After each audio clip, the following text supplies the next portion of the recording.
Andrew Tenzer was his Far Eastern Economic Review. Forbes magazine has a new book coming out about Hong Kong. Yeah. And so give us a few words about what you're doing. And here is actually, it wasn't quite my first job in Hong Kong, but my first job in life after I went to Columbia Journalism School, and I have to thank the Overseas Press Club for sending me to Asia. I'd studied Chinese in Taiwan my junior year of college, and then I went to Columbia, graduated in 1980, and I got a OPC award.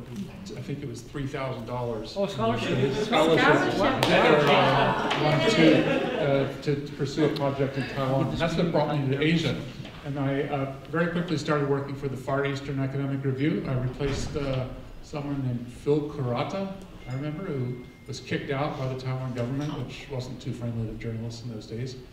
And then I worked 3 years there, and then I was transferred to Hong Kong, which was the headquarters of I call it the late, great Far Eastern Economic Review. And I was there in 83, 84, and I was single then, and I enjoyed Hong Kong then. It was clean. I remember the air was clean. Even the water was clean enough to swim off of jumps. And then I joined Forbes and worked in Los Angeles and then Tokyo, and then Forbes transferred me to Hong Kong in 2000 and, what was that, 1993. 1993, and I was there until 2006. So I lived twice in Hong Kong. The second time I lived in Hong Kong, actually it was through an article I did in Forbes on Robert Kwok, who has always been a very low profile, somewhat secretive overseas Chinese tycoon. He's from Malaya, British Malaya, and grew up there, made his first, he went to college in Singapore, which was actually British then, and then made his first fortune in 1963 on the sugar futures market. He was born in 1923, so he's 94 years old now, but still very much with us. And he made fortunes in many things. Shangri-La Hotels, which he founded in Singapore, but mismanaged out of Hong Kong, would be one thing. He moved to Hong Kong in the late 1970s. So he's been resident of Hong Kong for about 40 years. I'm pretty sure he still has a Malaysian passport, which is pretty interesting because the book, anyway, I got to know Kwok pretty well, and I wrote his memoirs, most of which I worked on in 2002, 2003. And then he sat on it for unknown reasons, and then last year he invited me to return to Hong Kong to help him update it and finish it. And it was just published in Singapore in English November 25th, and sold in Hong Kong at Bookazine, I know. And apparently it sold out in 2 or 3 days because they only printed 4,000 copies. Wow. And then it's gotten a huge amount of press in Malaysia because there's a lot of controversial things. So the thing about this book, I think if you're interested in reading it, other than business and management, I mean, the guy is fascinating. And he calls himself a chameleon because he's kind of a Chinese to the Chinese and Malaysian to the Malays and British to the British. You know, he's educated in fine colonial British schools. He speaks very fine English, writes extremely well in English. I think he's more literate in English than Chinese, although he speaks multiple dialects. And actually, one thing that's in this book, which I haven't read it anywhere else, is that he started studying Mandarin. I mean, his family's from Fuzhou, Fujian province, immigrated around the turn of the 20th century to Johor Bahru. That's where he grew up. Johor Bahru. Right? Yeah, right across the straits from Singapore. And I call Kwok, I've never said it to his face, but I call him a born again Chinese. Because growing up, he was, again, very British education. And then the war broke out in China. The Japanese invaded in 36, 37, and it's described in here, but he has this passion stirring of Chinese. His mother was a very sort of patriotic Chinese. She was a college graduate, which is extremely unusual, I think, in early 20th century China. Early 20th century China.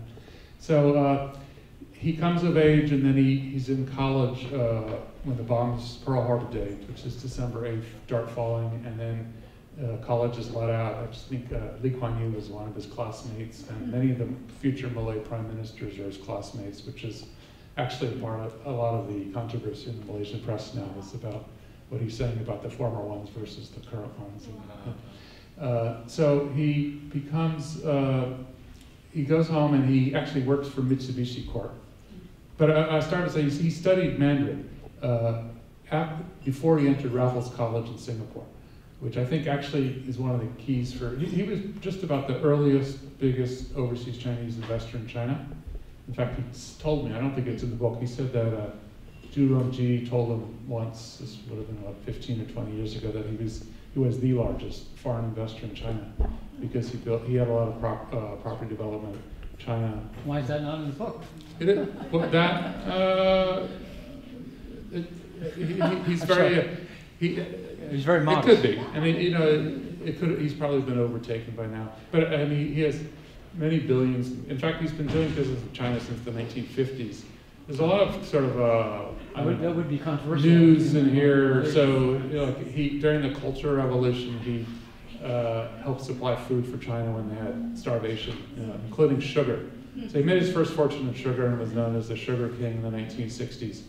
And then he has sort of secret roles.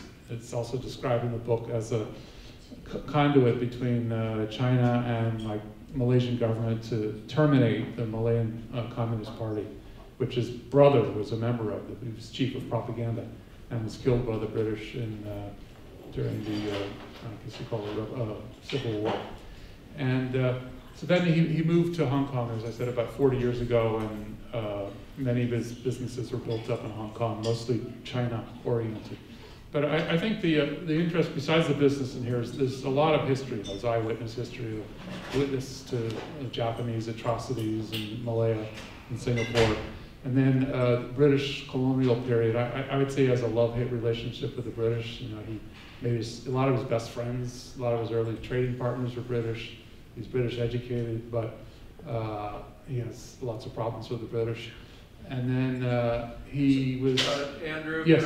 Could I put in a plug for you that you're too modest to accentuate here, and this predated me at Forbes. Andrew managed to get Robert Kwok on the cover of Forbes magazine in 1997. 97. Yeah. First foreign cover of Forbes magazine to exemplify what we called this secret billionaire, or the... Well, it was the first interview you ever gave. Well, but he was the entry point to our Billionaires franchise in Asia, thanks to a farsighted, wonderful editor named Jim Michaels. I'm going to predate you. Yes. And say something even more outrageous. Yes. The Forbes Foreign Billionaires list was my idea in 1987. Not so modest. I was living.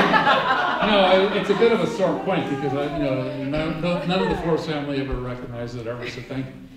In 1987, when I was in Tokyo for Forbes, I wrote a cover called "Land of the Rising Billionaires," and that was the first Asian billionaire story in Forbes. And then within a year or two, it became a global annual billionaire survey and kind of a franchise for Forbes.